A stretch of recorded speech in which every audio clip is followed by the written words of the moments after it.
Hmm.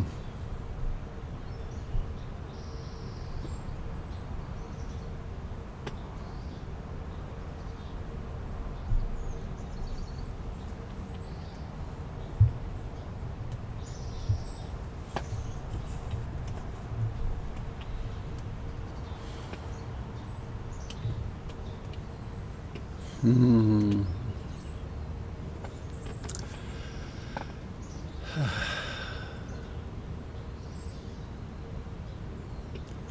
Good morning, dear Dharma friends.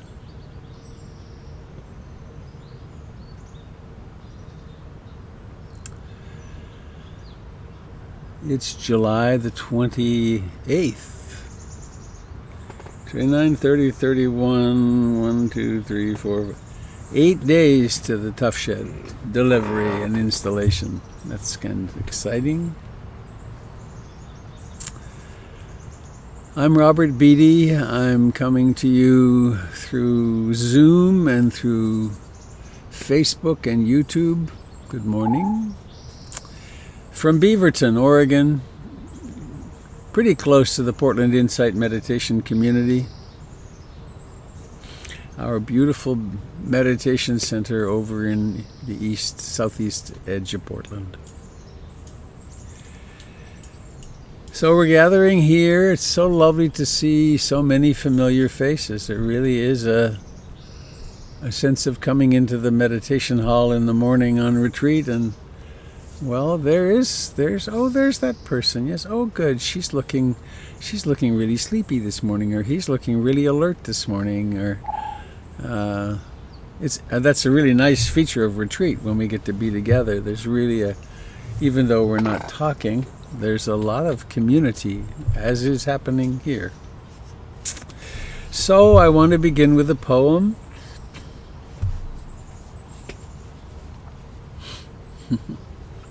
There was a very big, very successful for some years, a New Age church here in Portland. And I knew the couple before they created it, and once every year or so I was invited to teach meditation. And on more than one occasion, I think, I started with this poem, which is an encouragement that we need to look at the dark side of things as well, at the shadow side of things. It's by Robert Bly. Warning to the reader. Sometimes old farm buildings built to store oats or wheat become especially beautiful when all the grain is gone and the wind has swept the rough floor clean. Standing on the floor, we see around us, coming in through cracks between shrunken wallboards, bands or strips of sunlight. But how many birds have died, trapped in closed-in granaries? The trapped bird, seeing the light coming through the walls, flutters up the walls again and again. The way out is down, where the rats enter and leave, but the rat's hole is low to the floor. Writers, be careful not to promise the anxious and panicky blackbirds a way out. I say to the reader, beware. Readers who love poems of light may sit hunched in the corner with nothing in their gizzards for 4 days. Light failing, the eyes glazed, they may end as a mound of feathers and a skull on the open boardwood floor.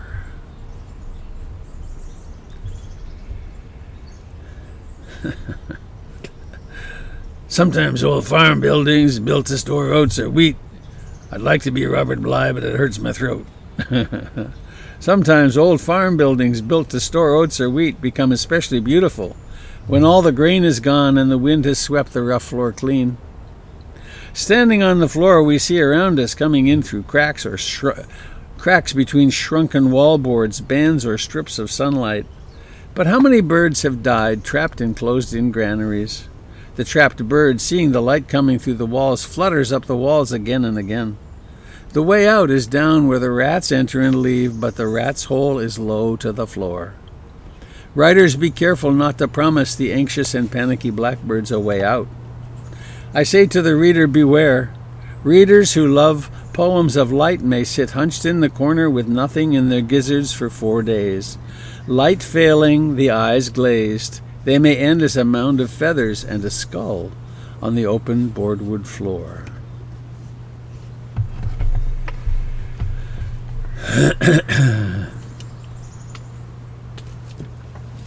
So,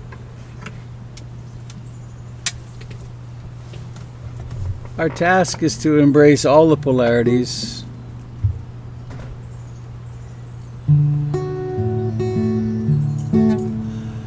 to embrace the pleasure, of which there is some in life. Let me turn on this. To embrace the pleasure and certainty and faith, to embrace the confusion, the pain. Robert, I'm getting buzzing from the sound. Is anyone else? Is it gone? It's gone. Thank you.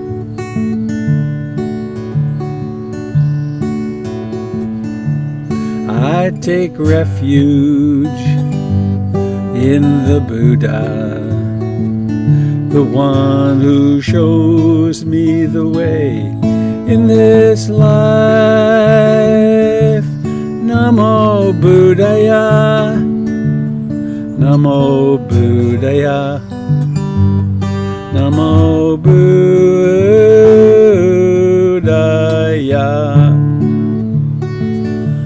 I take refuge in the Dharma, the way of understanding and love. Namo Dharmaya, Namo Dharmaya, Namo Dharmaya.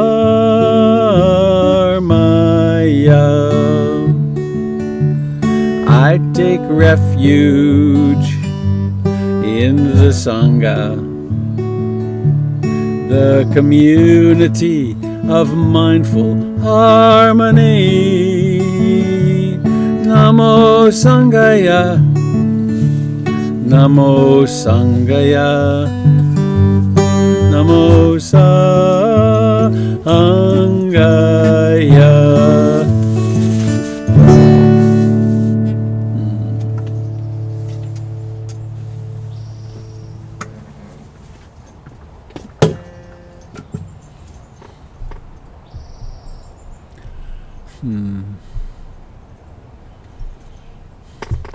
I will post the Bly poem to the email list, PIMC email list. So please let us land together. I just had an image of a flock of birds all fluttering around and landing in a tree together.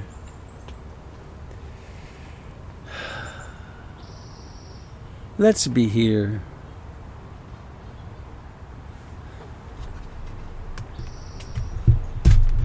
Let's heed Robert Bly's warning. If we only think meditation's working when we're in some kind of a bliss state or a positive experience trance state, then we're leaving out so much of our lives, which are a constant flow between pleasure and pain, gain and loss, fame, disrepute, sickness, health. We exist at the meeting point of all these opposites or paradoxes, separate and oneness.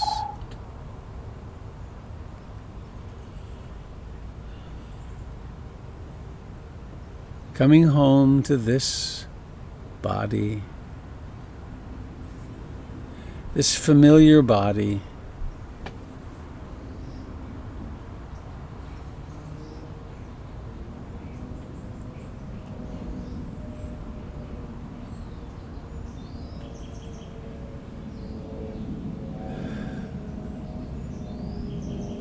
Where is the aliveness in your body the most pronounced right now?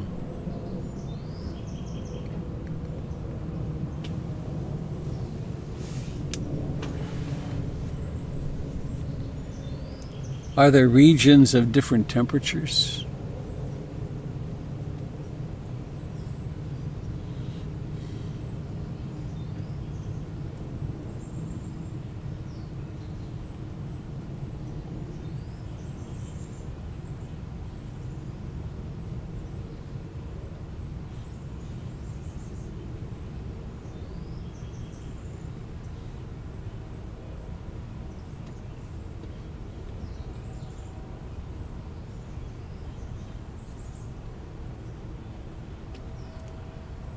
Notice the life in the lower half of the body, from the waist down, contact with the chair, the pelvis, all the life in the pelvis.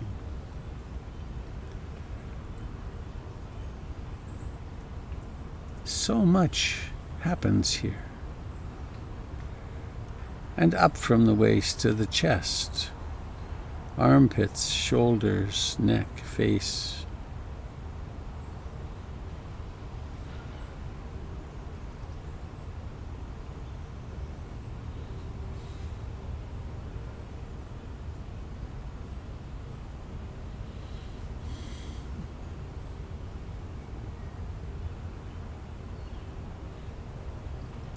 And then, of course, there is the breath. Our old friend since birth.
Each breath has a beginning.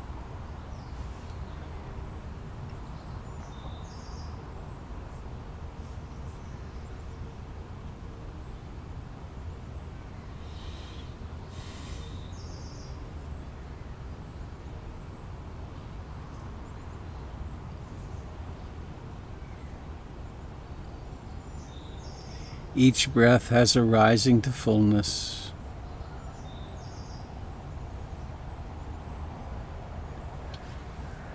It reaches a place of fullness, and then there's a decline. And the decline leads to ending.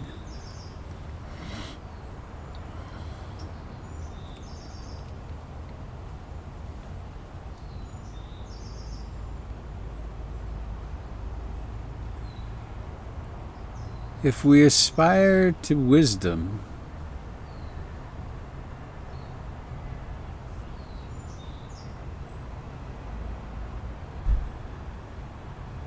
one way to frame it is, I wish to truly understand beginnings and endings. With that comes existence and non-existence.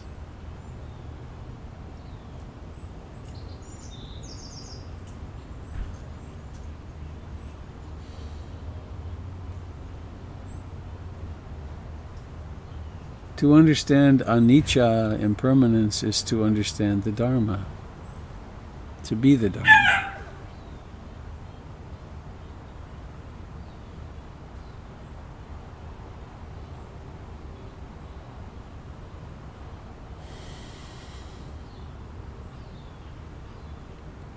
And so we sit with great, kind, compassionate gentleness.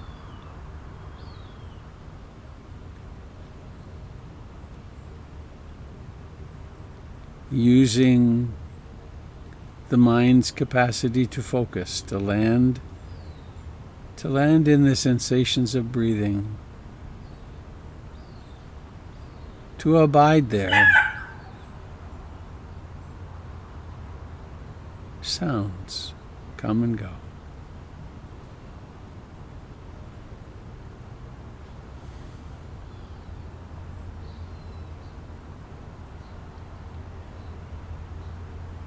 To cultivate mindfulness, as mindfulness is that awareness that shines on everything as the sun shines on everything with no distinction.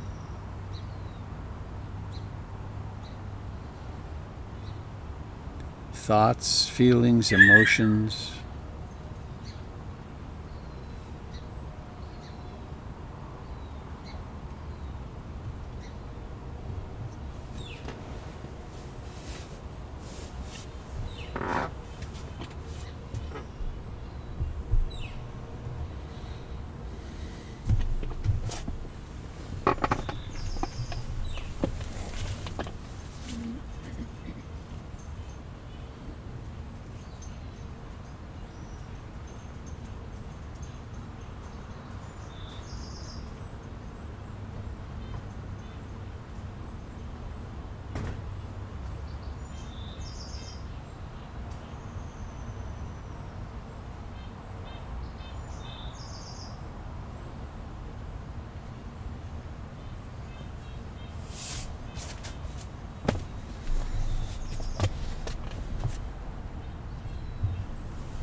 To bring our practice into total balance at any time, we simply need to remember this moment is like this. This is how it is in this moment.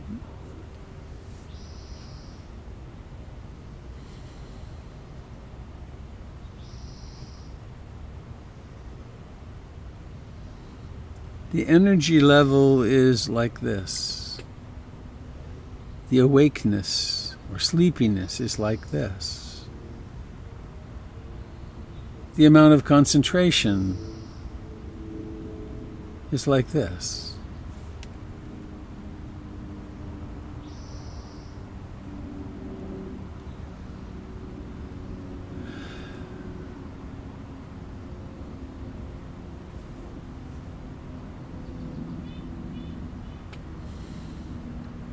This breath is like this. Short, long, smooth, jerky.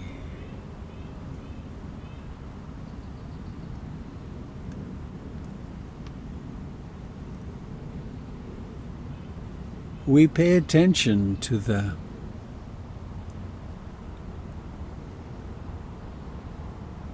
bare, unadorned reality of this moment.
Resting in the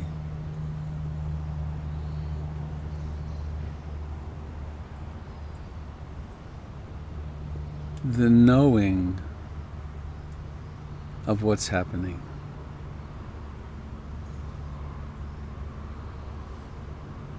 Knowing the posture.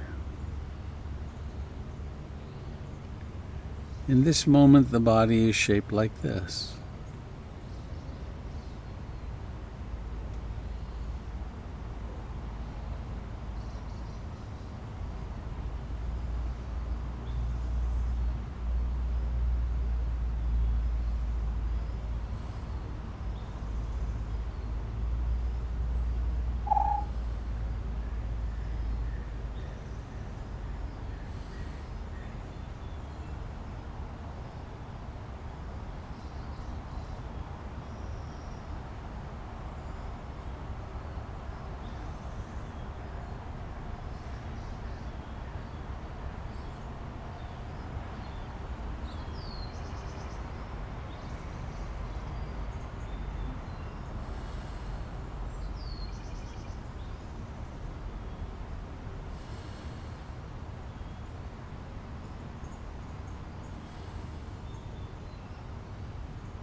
We practice with an atmosphere,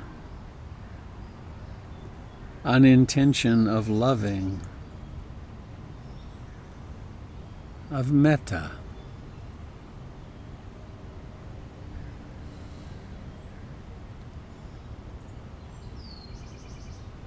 One can practice insight meditation and metta as separate practices.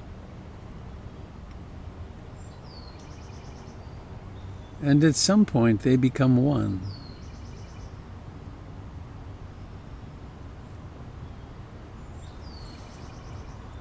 Being present in this breath and body,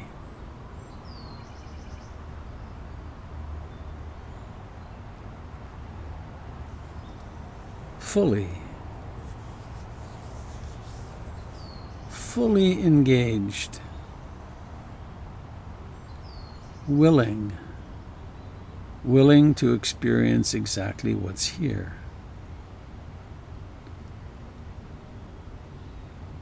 This is love.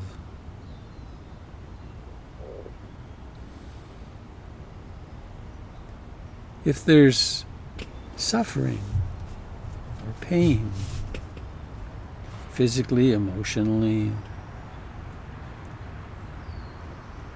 the love develops a special tinge of compassion. Love meets suffering, and what the Buddha called the natural trembling of the heart occurs. Suffering. I'll be here with you when you're suffering.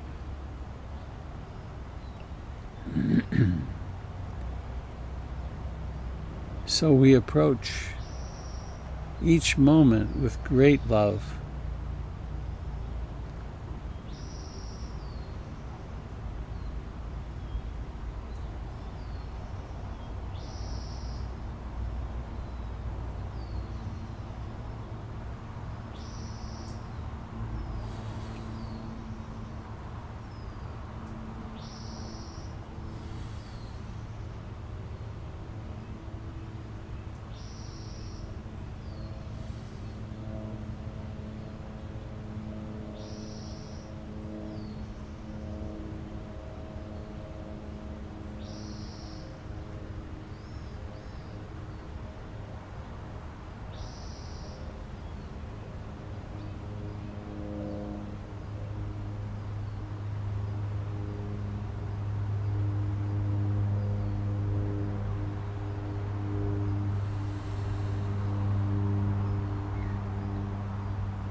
It is mindfulness that notices when the mind is wandering.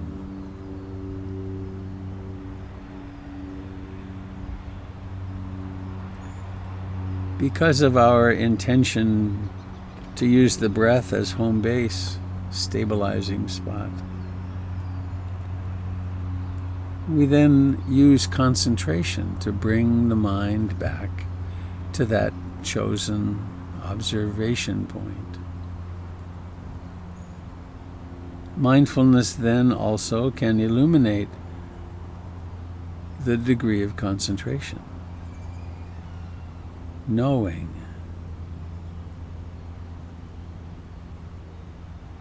these two together set us free.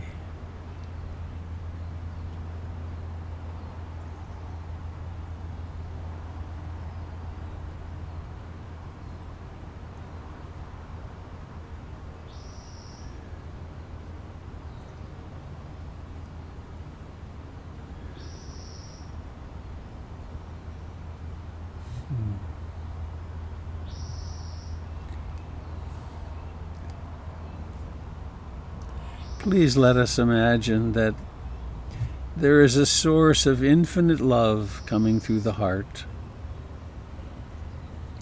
Now, some people do visualizations very easily. For others, it simply doesn't work. But there are many ways to imagine it, to feel it. One is to imagine there's a little Buddha sitting in your heart gold, pure light, shaped exactly like you, all the way down to every hair and every pore, every scar, every wrinkle. And pouring out from this source, upwards into your head and shoulders, and down into your arms and torso and pelvis and legs and feet.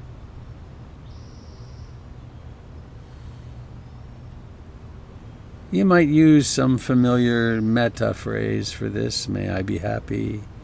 May I be free from fear and danger. May my life become one great sigh of gratitude. May I come to truly trust the world. May I recognize that awakening is here in every moment. Golden light, white light flowing into your body, or simply the intention flowing in from your heart.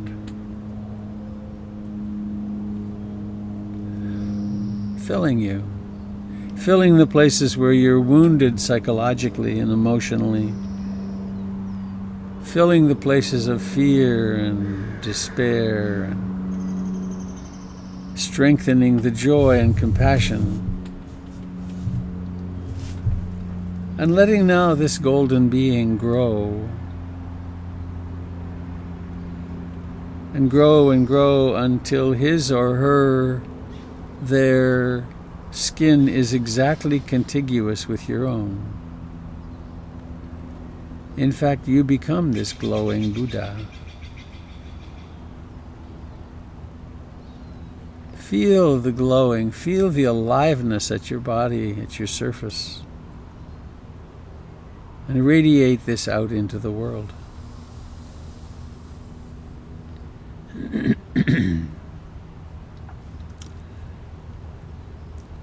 For some, you might think, oh, this is silly, this kind of thing. It's a way of harnessing our incredible capacities that come from within. And now letting this energy radiate off from you to the front, to the back, to the left and the right, and everything in between, above and below.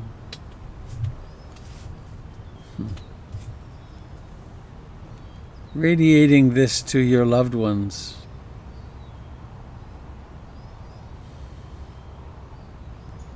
Radiating in this way to someone who you know is sick,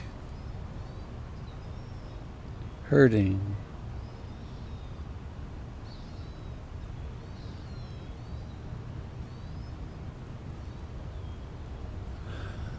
To spouses, partners, friends,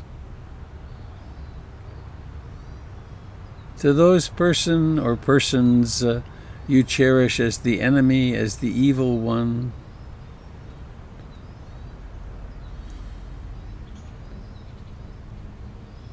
This is the practice where we interbeing with all of life.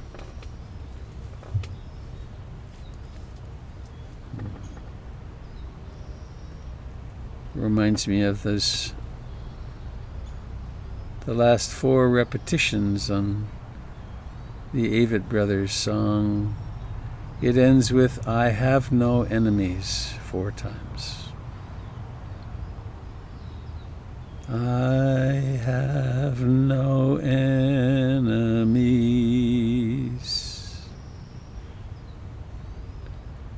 And so we radiate out into our oneness, our connectedness. And now as we come to the end of this sitting time, I invite you to, if it intrigues you, make the intention to be this golden radiating Buddha throughout your day. To drive as a source of great love to sit at the computer as a source of great love, to deal with children, to watch the news, to do everything you do as a source of great love. Being the Buddha or Kuan Yin or whatever other archetypal being is attractive to you,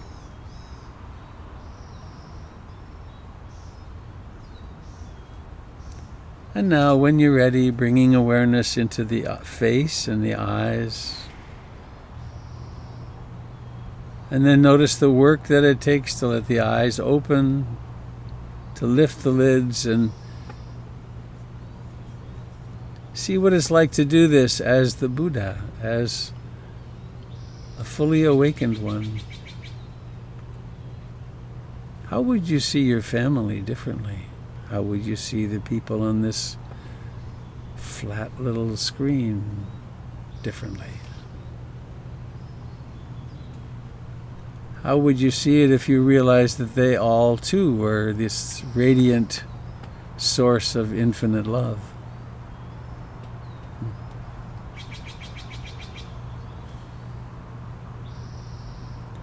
And there's one way to do this in thinking, and there's another way to do it in intuition or feeling or simple intention. It doesn't help. Analysis doesn't help with it.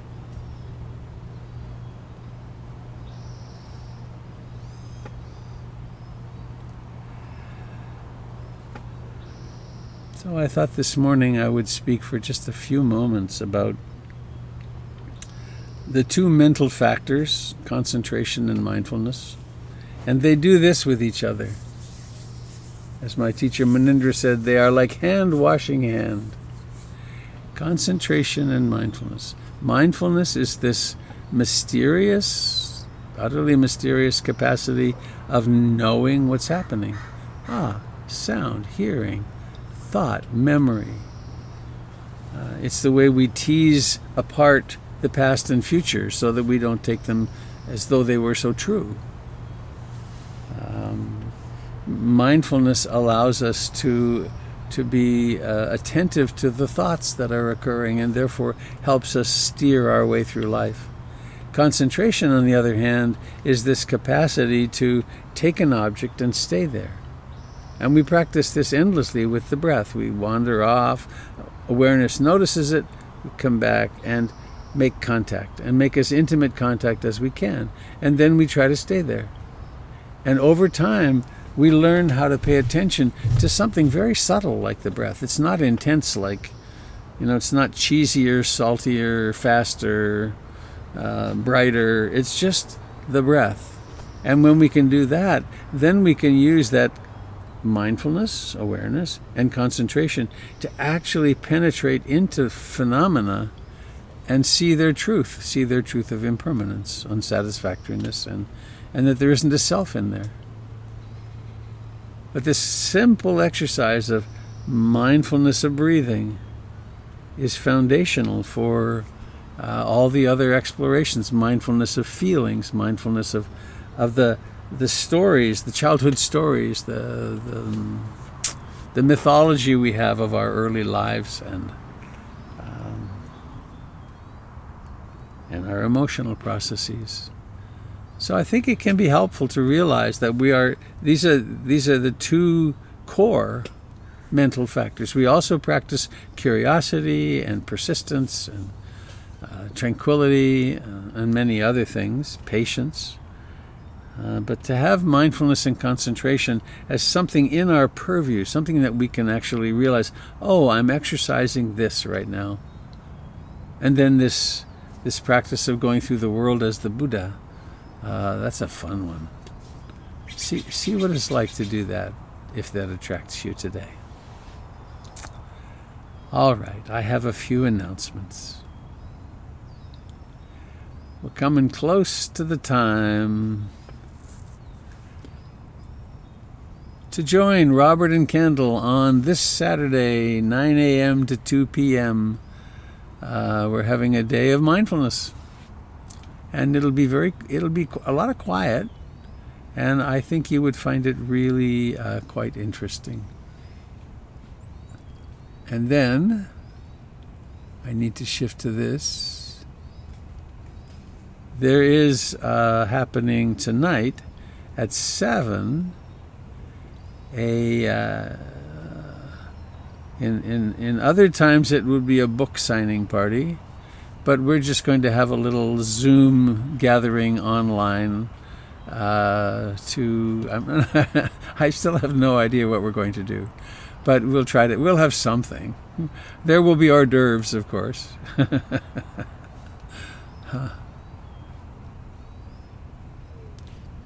And that's gone out on the email list, and I believe, I put on the chat here today the link to the Zoom, so you might snag that. And if you want to save the Zoom, the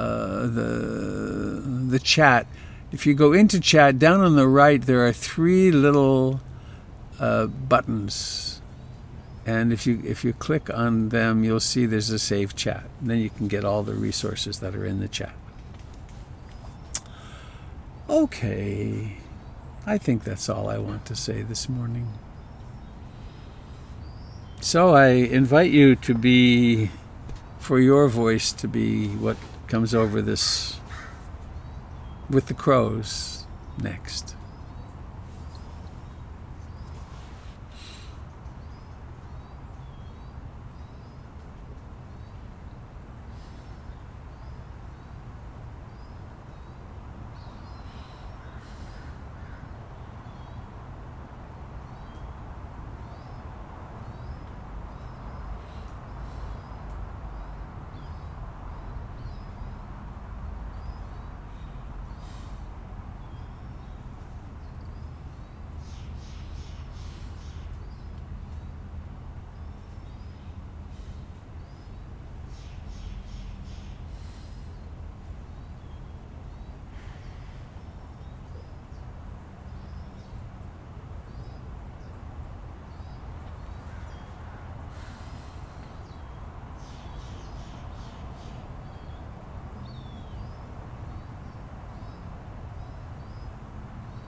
Good morning, Robert. This is Dave. Hello, Dave. Oh, I want to say thank you for telling us stories about what it's like to go to the Justice Center and see with your own eyes what the protests there are like. After the book circle last night, I was able to walk to the Justice Center and observe what was going on. I got to walk all the way around the block and see the place, the office building we used to work in, and where I've seen Jeff Merkley address the public when he comes out of his office to make a statement when he's in town. It's all right there. And the point I wanted to make was, it's one thing to read the book and do the work in that book circle. I don't know how else to feel the feelings other than go there and hear the people who get the microphone and say what's in their heart to a huge collection of people. not a policeman in sight, and everyone is respectful and orderly and attentive. It's pretty amazing. Thanks.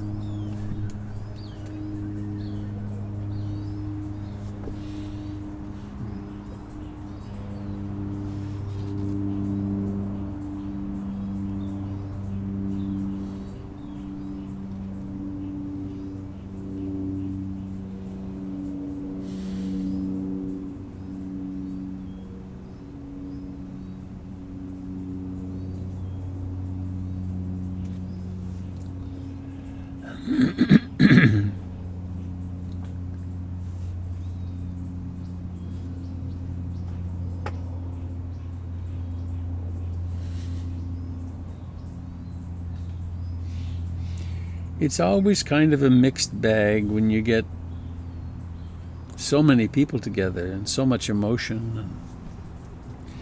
When I was down the night before last, I arrived just after there had been gunshots fired.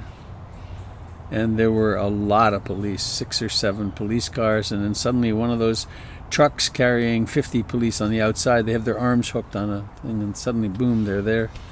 And I, of course, didn't know what was happening, but I watched, and they moved with great speed when they moved into the crowd, and they brought out a fellow who I came to know was the person with the gun, who had the gun.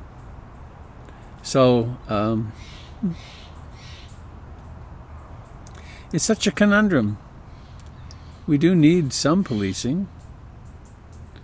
We certainly need merciful policing. And I was kind of glad that guy was picked up.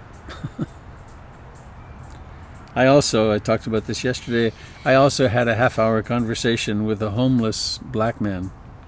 And we had a really nice time. It was very sweet. I kept my mask on, but I put my COVID fears aside, and we sat there and we actually held hands for a while. That was very sweet. And then I got up and went and found some hand sanitizer and did what I needed to do for that. But it was for me it was the purpose of going downtown.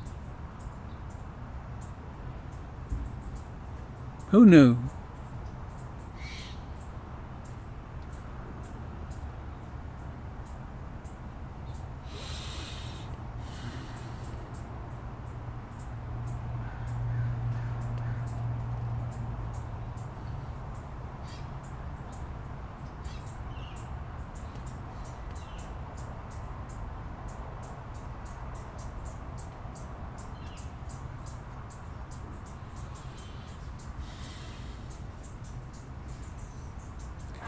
How are you doing with the dragging on of our restrictions? Are you finding ways to have contact with people that feel good to you and safe?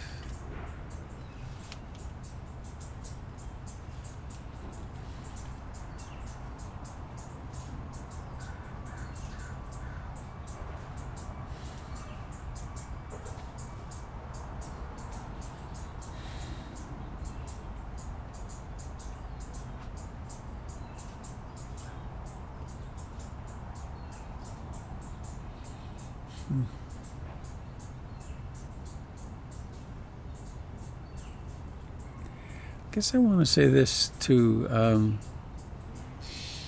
If you have any ideas, there's a preface to this, which is, I think it was Google yesterday that announced that their tens of thousands of workers, that they should all plan on working from home until summer next year.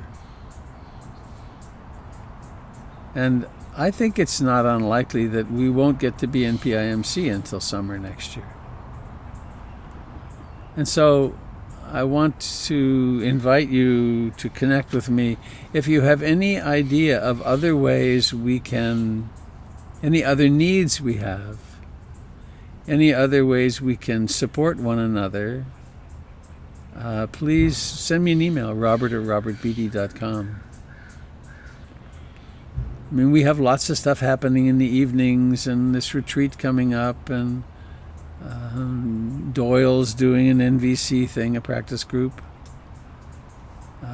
But is there something else that you have to offer? See, we did a talent night. I think it was just before COVID. Can't remember. But we could do something like that again. We could have a poetry night. We could do all kinds of different things. But what's your interest? What do you need?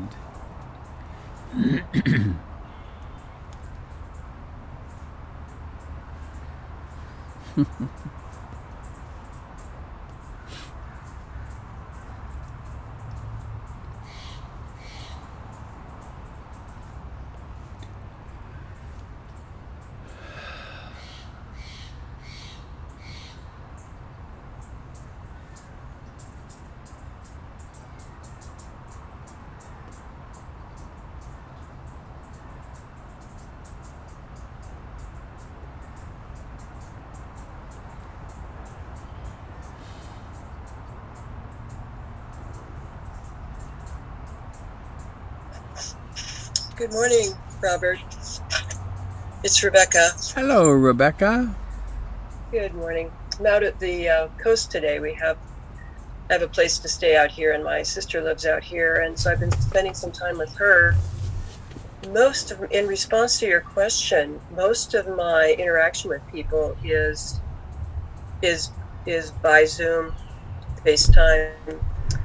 Occasionally doing some distanced, masked backyard things, but those are pretty rare. So it's hard. It's hard to imagine it going on for another year. Isn't it? And I think in the way that I'm conducting myself with my sister, we let our guard down to a certain extent. We take our masks off and eat at the same table in the house, in our vacation house here. And I guess there are times like that when I know maybe I'm taking more of a chance, or if I go hiking. A lot of the other hikers are not wearing masks, and they're breathing hard, going right past me on the trail, and I don't. But it's so beautiful out there. It's really hard to resist being out in nature. A reporter sharing her experience this morning where she got very, very ill with COVID. And she said, I haven't even been anyplace. So she felt like she was taking all the precautions, and yet she became very sick. It wasn't enough that she had to be hospitalized, but she was right on the verge, and it went on for like 2 or 3 weeks. So it's like, I think, I feel like I'm kind of dancing between mostly being cautious, but at times just needing to be with family or in the presence of friends or in nature, and knowing that I may be exposed. But taking that chance, I guess. But it's difficult. I don't like it. I don't like it either. That's for sure. Thanks, Rebecca.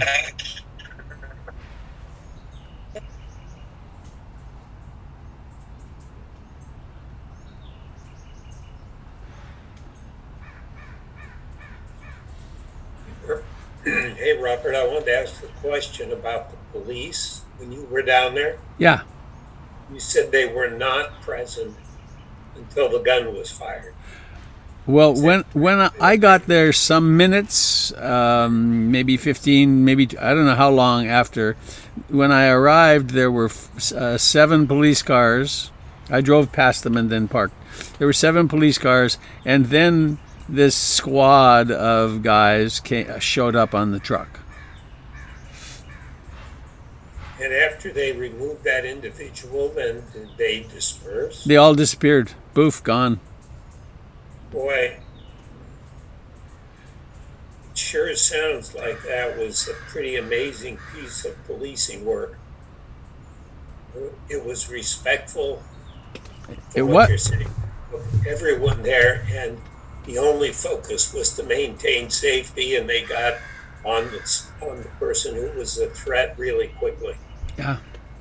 I listened to a fellow who had witnessed it all, and he was talking about how two fellows had been trying to provoke a fight all afternoon, and this was one of them. They'd been belligerent.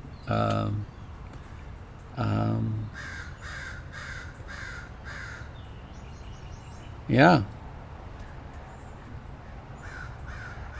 And it just strikes me the unfortunate political moves to bring federal police in, because that right there strikes me as the kind of policing that I'd like anyway. Yeah. Where there's help when needed, and no overreaction, no movement against the great mass of people that were there. Well, I just wanted to say that. Thank you. I found it sad, unsettling. There were at least 30 people screaming at the police. Maybe not that many, but a lot, and very belligerent toward the police. And, provocatively screaming at them, and from close up, like 5 or 6 feet away, calling them obscenities, and the police just kind of went on doing their thing. They did not react to that at all. And of course, why wouldn't there be there's every kind of person there? So why wouldn't there be someone who wanted to be belligerent toward those police? Inevitable.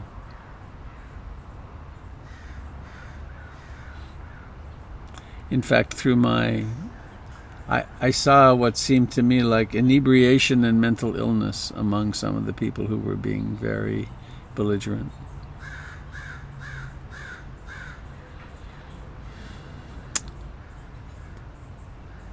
It's a mess. Life's a mess. Remember the song, Michael Shohan song? That might be a nice way to end today, actually, if I could find it. I think I will try to do that. Anybody else? What's happening in your life? There's crows happening in mine.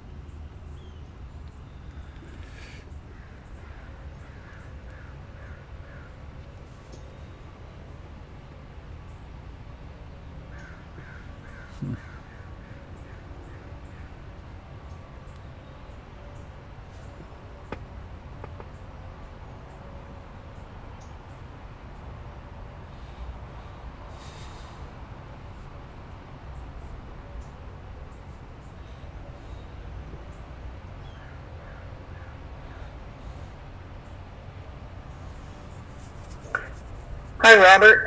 Hi, Sangha. Hello. This is Carmen. Hello, Carmen. On Vashon Island. I thought I'd just kind of let you know what's been going on here on the island. We're kind of in a pod here on the island, so it's makes it a little more doable. We have, since it's been really hot up here, we've been doing social distancing and a lot of outside playing music in large circles, and so things are starting to, I guess, relax a bit, and people are gathering in private little events and getting that contact of, we have to speak louder across the lawn, but it's a way of connecting without, we do the virtual hugs and sending love when you can actually see someone instead of Zoom. I haven't been doing a lot of Zoom anymore. We've been just, backyard playing music and socializing. That's happening more now, but we're still on guard. We still have a lot of people coming from Seattle onto the island, and there's still more increase of COVID cases on the island, but it's very few. So it's been challenging. I think a lot of people are missing the contact. Not sure how to get that contact. But this practice is so much needed and very helpful to kind of radiate love and care for people who are suffering. That's the truth. So thank you. Thank you, Carmen.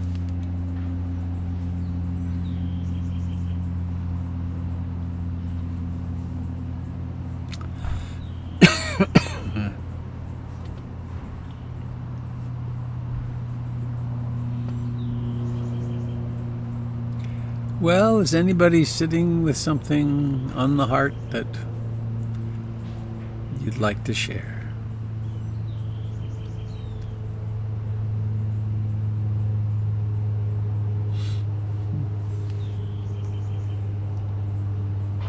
So that being the case, I want to see if I can make this work.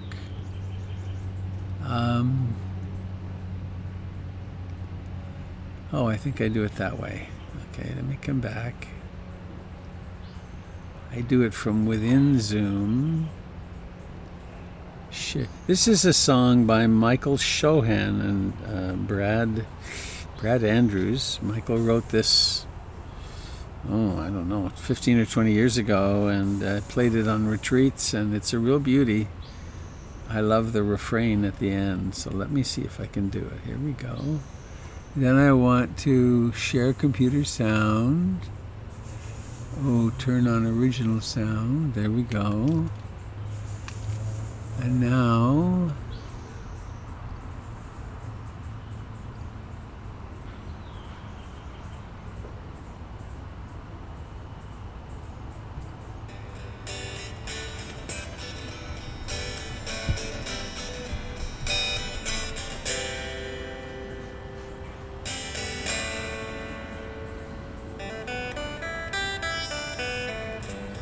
it's the same old story.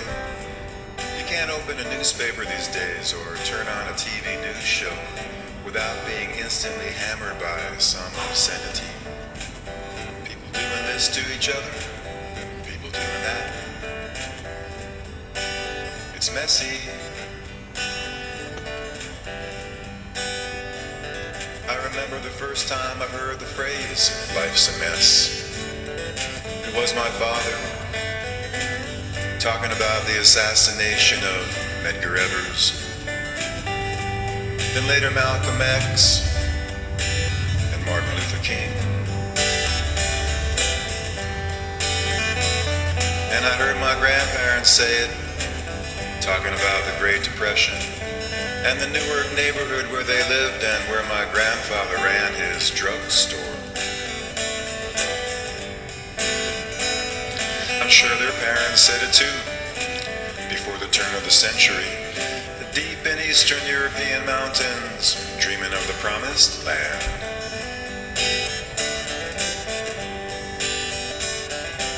I bet even the cavemen said it, griping about a rival tribe, or some stegosaurus meat that went bad. But life's a mess. Life's a mess.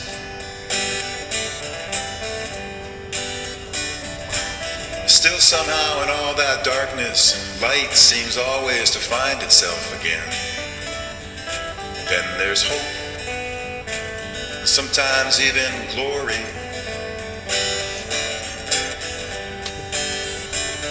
I was listening to a ball game once. A Texas Ranger hit a foul ball into the stands, and a man caught it and gave it to a young boy sitting several seats away.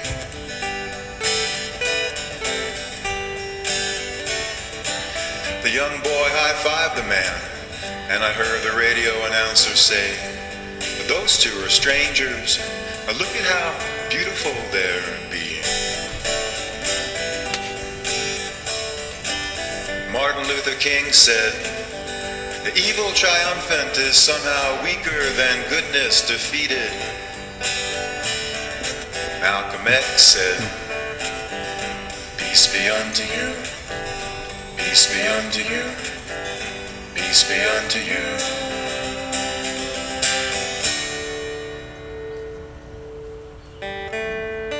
The inevitable, inexorable Spirit of love is triumphant. The inevitable, inexorable Spirit of love is triumphant. The inevitable, inexorable Spirit of love is triumphant, and it lives in you, my oppressor, and it lives in you, my torturer, and it lives in you, my murderer, and it lives in you, my brother, and we all live in each other.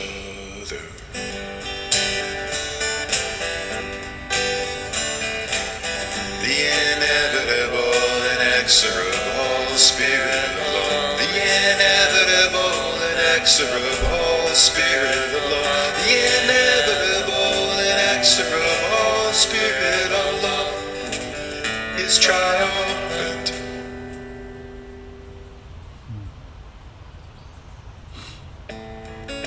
Oops.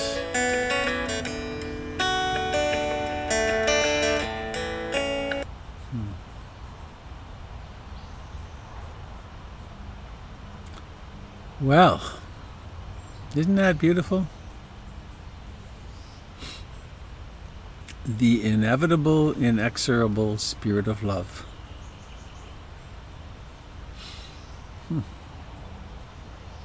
So let's go through the world today as Buddhas. I guess I want to say one more thing about my time down at the demonstration. I think I mentioned this yesterday.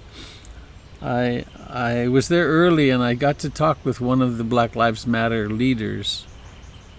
And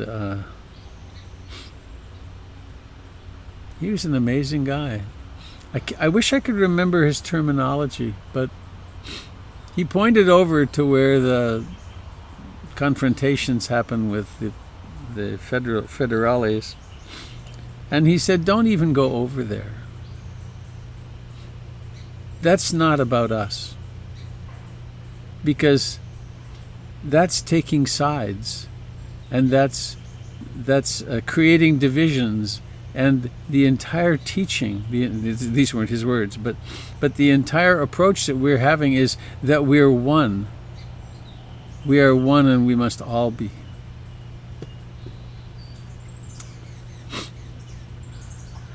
We must take care of everyone. And I was touched. Like, it reminded me,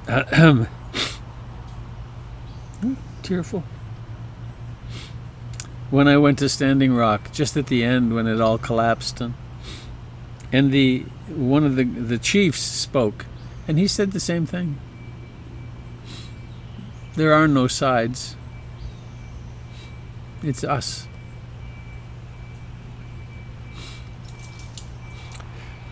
So it was comforting to know that the leadership has that deep understanding.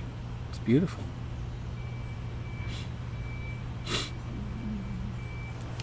So let's sing. I haven't seen any kids yet, but they tend to come out of the woodwork. I look forward to seeing you this evening if you want to come to that little gathering at 7. And otherwise, see you tomorrow. Unmuting all. May all beings be happy. May all beings be happy.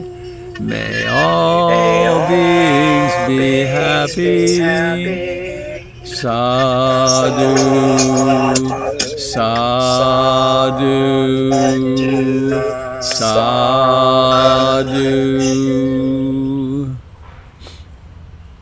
Have a lovely day, friends, being the Buddha or Kuan Yin or somebody luminous. Or yourself, maybe. Just you luminous. Love you. Ditto. Loving you back. Have a good day. We are lucky to have each other. Be well. Be safe. Indeed. Wash your hands. Yep, it's true. All right, bye-bye. Bye.